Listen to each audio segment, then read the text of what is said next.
Graphic design is a dynamic and ever-evolving field that requires a combination of technical skills, creativity, and a deep understanding of design principles. Whether you're a beginner or an experienced designer looking to enhance your skills, mastering graphic design requires continuous learning and practice. In this article, we will explore essential tips and techniques that can help you elevate your graphic design abilities to the next level. Understand the fundamentals.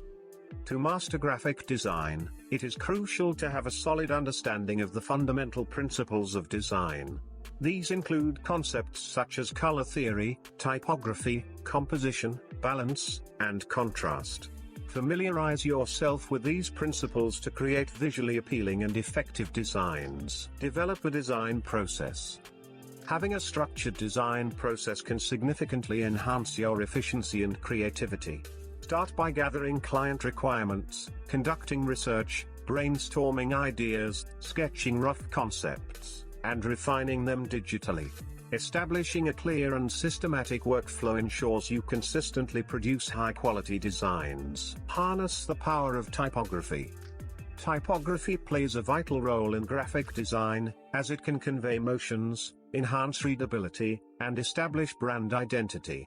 Experiment with different typefaces, explore kerning and leading techniques, and master the art of pairing fonts effectively. Pay attention to details such as hierarchy, alignment, and spacing to create visually harmonious typography. Understand the fundamentals. To master graphic design, it is crucial to have a solid understanding of the fundamental principles of design. These include concepts such as color theory, typography, composition, balance, and contrast. Familiarize yourself with these principles to create visually appealing and effective designs.